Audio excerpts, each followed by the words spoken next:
Hey, Phantomaniacs! Welcome to the newest unboxing here on the Needless Things YouTube channel. Today we are taking a look at the newest wave of Masters of the Universe Origins figures. It's another multi-figure unboxing. I'm very excited about this wave. As you can see, there's a lot to be excited about. But before we get to these guys and gal, real quick, I want to take a look at something else. I'm going to do something a little weird and different here. Well, not weird, but we're going to set those aside for right now. And fresh in, this is all fresh from BigBadToyStore.com, my favorite place to buy toys.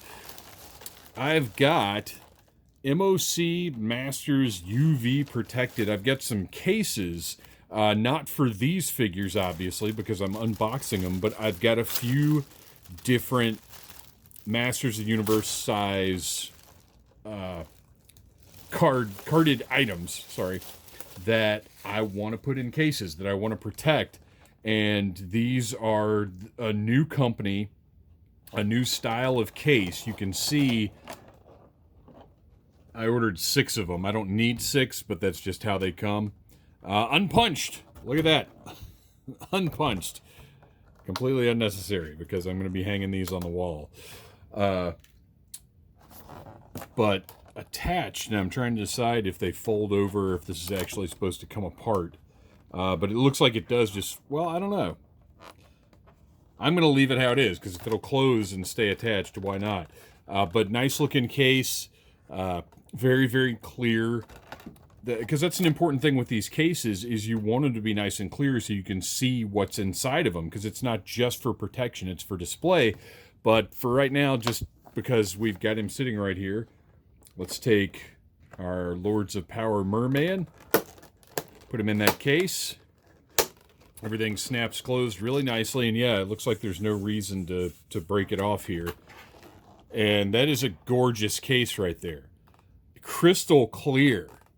Like, because I've got a few different kinds of cases from a few different kinds of places, and this is a beautiful crystal clear case.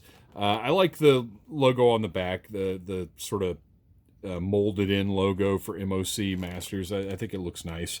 It does sort of prevent you from reading the back of the card a little bit, but whatever. This is going to look great hanging on the wall. I'm happy with these cases. I think they were a good deal. I can't remember exactly what I paid for them, but if you go to BigBadToyStore.com and look up the MOC Masters cases, then you'll see them.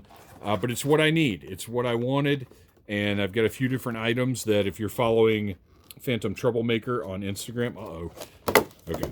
If you're following Phantom Troublemaker on Instagram, you'll see the items that I put in these cases. Just a couple... Nothing of value. It's just ones that I want to leave on the card but still be able to display. So, great case. I recommend it. Good job. And that's not like a... Nothing you see here is a paid endorsement. So just know if I'm speaking well of something, it's because it's a good product. All right, let's see what we got here. This is the second version of Merman released in the Masters of the Universe Origins line, which I personally love. It makes the line feel expansive. It makes it feel like classics. It's basically an easier to collect, less expensive version of Masters of the Universe Classics, which I think is one of the greatest toy lines of all time. But this is the Lords of Power version of Merman, which I believe is based on the original sort of concept designs for the characters. But when they saw their eventual release, they differed from these. But he looks awesome. He's got the fishy head, and we're going to bust him out of here. But first, let's take a look at the packaging. First of all, that classic Masters of the Universe packaging. You get the nice glossy, sort of embossed looking logo on the top. Merman, Ocean Warlord. Modern posing, retro play. And this is something cool too that I noticed with this one is, Faker here is just Faker, is just regular old Faker. But they are taking a cue from classics and putting the stickers on the front to identify which part of Masters of the Universe this design is coming from. So this is Lords of Power Merman. And we're going to see different stickers as we go through these releases today. On the back, we've got the gorgeous card art. We've got Merman and some kind of insane octopus rat thing. which I'd love to have a figure of, by the way, Mattel, attacking She-Ra on her brown Swiftwind. Actually, sorry, that's not She-Ra, that's Teela. I'm a fool. Teela just straight up riding a brown unicorn. So let's get that brown unicorn in the line also. And then, as ruler of Rakash, Merman orders the monsters of the deep at the behest of the evil Skeletor. Includes comic book, it's got the little action features, and of course, the cross-sell, the thing that I love so much. And then we've got a little... I love this. I love this throwback, but... You know, you say throwback because modern toy lines don't have all of this on the back of the card. They typically just have like 8 paragraphs of different languages. And here, we just have, this is what I want to see on the back of a toy. All right, let's open this guy up. And we're not going to exhaustively cover the card art of every one of these figures because it's not necessary. Got each one comes with the same comic book. Oh, what do we got here? Oh, a little instruction sheet showing how the figures can be taken apart. And I love that it's individualized for each figure. Like you'd think, although I guess maybe some figures will have different parts that come off differently, but you'd think this would be just kind of a generic outline thing, but they're printing a different one of these for every one of the figures, so you're also getting some really cool line art of each figure with the figure. All right, and we've got the comic book Sucker Punch. Great art. The story of basically the Origins line, and I hope these are collected at some point. I mean, I've got them all in a stack, but still, how cool is this? I love it. And finally, let's get our new version of Merman out of here. Got the old corncob sword. And I'm not going to mess around with trying to get their annoying tape off of here. It's going to take the scissors, which I don't have any kind of story or name for. They're just straight up scissors from Target. Oh man, I cut that the wrong way. Let's try something else here. There we go. All right. And I'm not going to use my nail clippers on this either since I've already got my scissors out. But I do recommend you go to Dollar Tree and buy yourself some $1 fingernail clippers to help you open your toys. All right, let's take a look at Merman. Now, the important thing here is, as I said, this is the second Merman that has been released in the Origins line. He looks awesome. The head is great. Look at those teeth. He's got the Merman armor with all of the buckles and everything. I love that they've stuck with the vintage style on this. He's got his Merman loincloth. But what we need to do here... Oh, look at the sword is almost kind of translucent.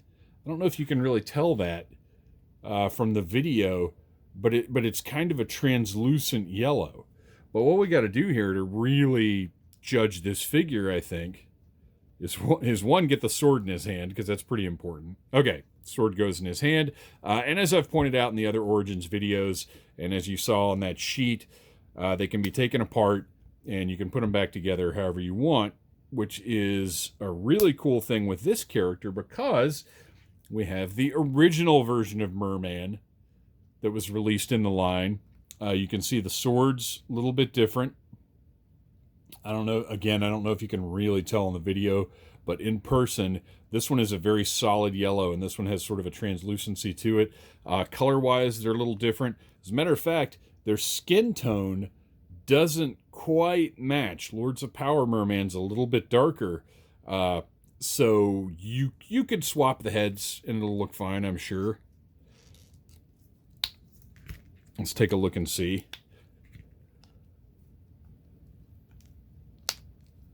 Yeah, that's fine.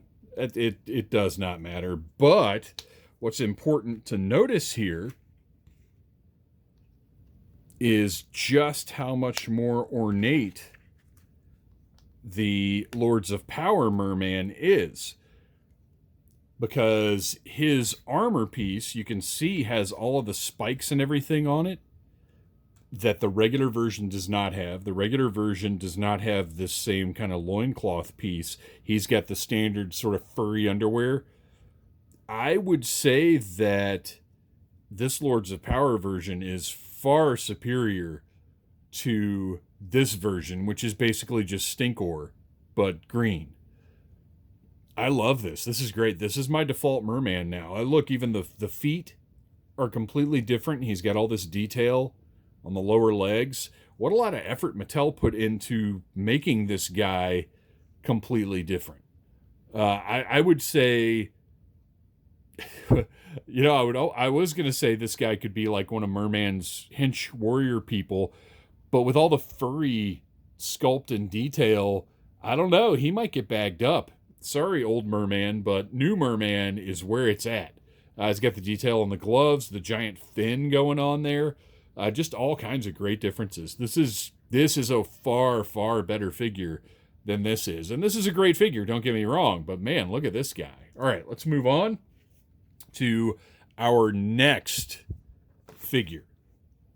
All right, Faker, who weirdly is one of my favorites, even though the just straight up repaints don't tend to be ones that make my list of like, oh, I love that character. But that blue and orange and purple combo just looks so good to me for some reason. I really like this character. Faker, evil robot of Skeletor. And then on the back, you can see the different features pointed out. Some more gorgeous artwork. The robotic replica Faker lures the heroes of Eternia into deadly traps.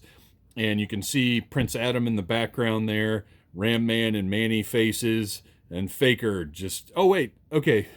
What are we trying to figure out here? Oh, okay. So this is Faker, and he's like in the shadows, like, hey, Ram Man and Manny faces, get over here and help me. I'm totally He-Man. Ah! And then he reveals himself to be Faker and attacks him. I get it. Very nice. Speed lines can make all the difference in the world. So there you go. Let's open this guy up and take a look.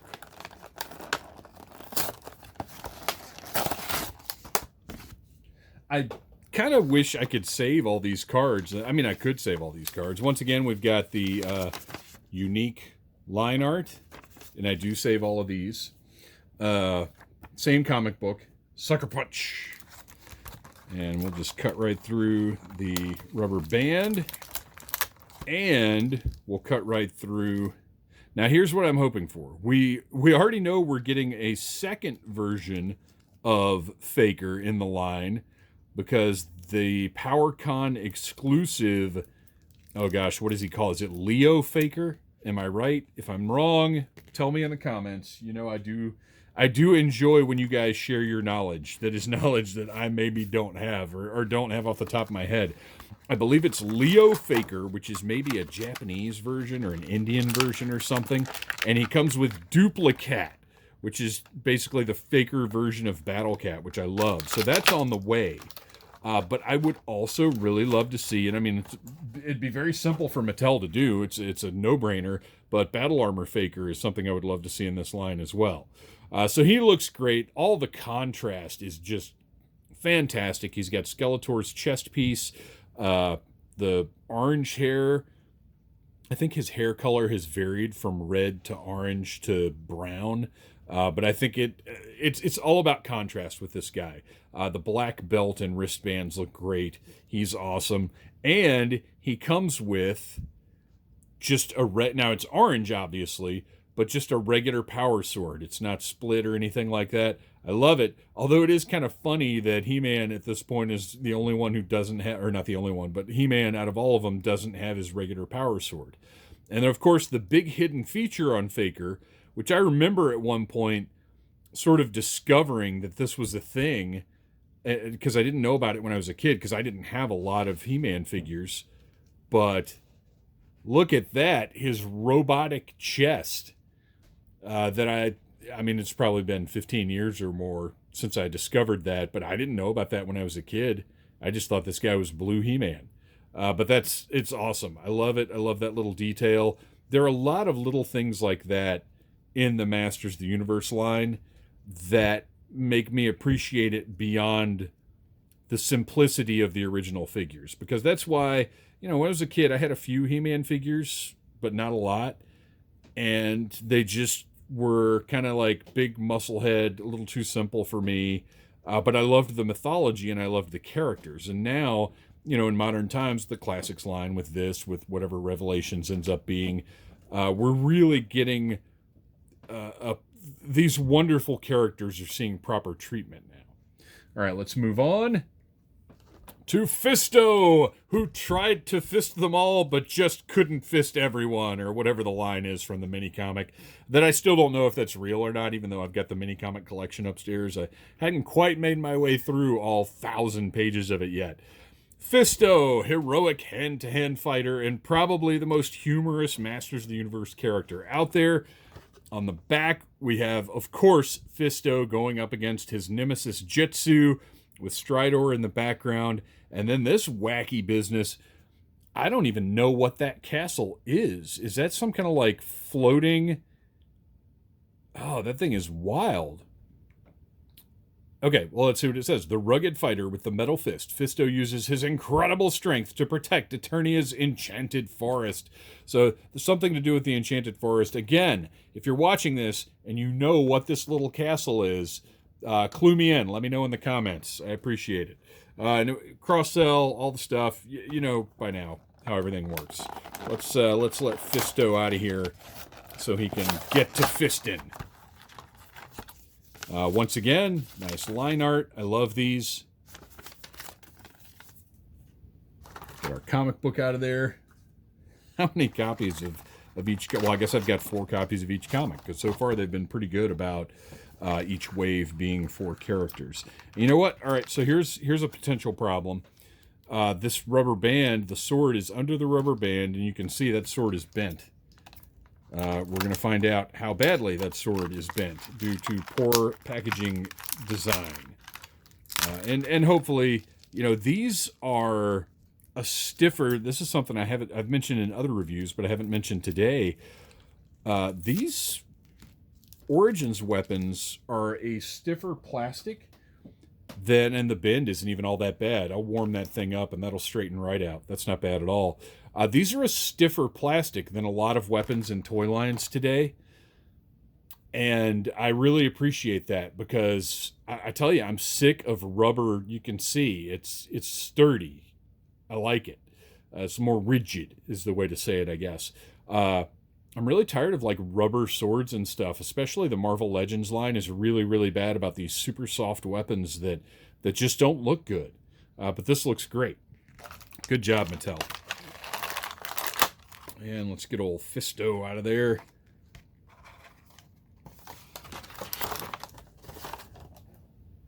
And he is very classic looking, or not, I say classic, not meaning the name of the toy line. I guess he's very vintage looking.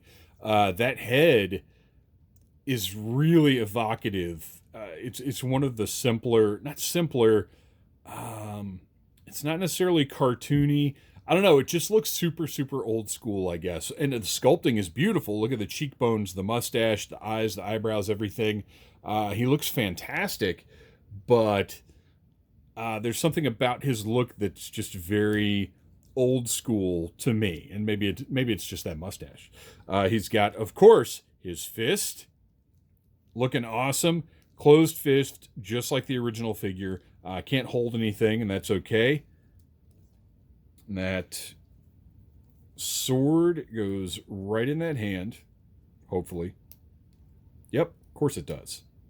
I've had very little trouble. There have been a couple of figures that don't hold their stuff particularly well, but for the most part, this line has been great about that kind of stuff. And of course, he's got otherwise pretty much just the He-Man body in different colors. His cool chest armor is, I always loved this. Was it supposed to be wood? Like when I was a kid, I thought his armor was like wood with metal. I don't know what's going on there, but it looks great. It's unique. And again, that's one of the things I do like about these characters, is just the look of them is so unique and different, and each character is instantly recognizable as who they are. I do kind of wish he had a loop to store his sword on the back of his armor here, but at the same time, not a big deal because he can hold it. And he is a left-handed swordsman for obvious reasons. Looks great, great colors, that purple and silver, especially with the red hair, just really pop. Fisto looks awesome here. Again, a wonderful job. I love this toy line. And finally, Evil-Lyn, the evil warrior goddess. Now, this is the second version of Evil-Lyn we've gotten in the line. This reflects her colors in the 2002 cartoon, which you can see we've got another sticker here designating her as being from the 2002 designs. I think that's awesome. Let's take a look at the back, and we've got Evil-Lyn, Triclops. Oh, now that's interesting because that is mini comic Triclops, I think. There was a poll to vote on which variant of Triclops would get made, and this, is, I believe, is the one that won. Stinkor, this is the Lords of Power Merman, and then Trapjaw up there. With dark magic at her disposal, Evil-Lyn's powers make her one of Eternia's greatest threats. And her just blasting magic out of her crystal ball there. Looks awesome. Let's open it up.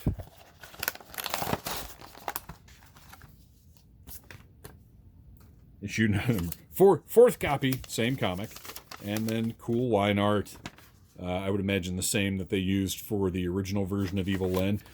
I always preferred this Evil-Lyn coloration going all the way back to when I was a kid. I just never cared for yellow Evil-Lyn. She looked so weird to me. Very off-putting, this jaundiced look that she had. And when they did the redesign with the pale skin and obviously purple, you know I'm a big fan of purple. So this, to me, was the look. As a matter of fact, I don't even have the original color version of Classics Evil-Lyn. I only have the 2002 style Evil-Lyn. I just find it to be... I get it. Back in the 80s, they wanted it to pop on the shelves. They wanted it to draw attention. But that yellow just never looked good to me. So this is my Evil-Lyn of choice. All right. Great detail. All the armor looks good. Arms are sculpted nicely. That face just looking mean as heck. Look at the little skull on her headdress there. Just an awesome looking figure. And again, purple and pale says evil, right? Let's get her wand. Her spellcasting wand in her hand. And she looks awesome. This is my version. This is the one that's going on the shelf. But of course, we have to do the old comparison. So let's take a look here. And, you know, it would be very interesting if you could do a full swap, like of put this costume onto this figure. But obviously, you can't do that. But same exact figure. There's really not as much to compare here as there was with Merman. But you can see just the differences in the contrasts and the way the figure looks. This is the winner to me. I'm glad they made this one because you have to, because this is the original color version. But to me, I just prefer this Evil-Lyn. So there you go, guys. Some awesome figures from, no hyperbole, my favorite toy line going right now. I absolutely love Masters of the Universe Origins. I'm delighted every time I get something new from the line. And you can tell because I've done reviews of most of it at this point. I love this line. Thanks for watching. Please like, subscribe, share, tell your friends about needless things. And remember, you can't fist them all. Smash that like button if you like needless things.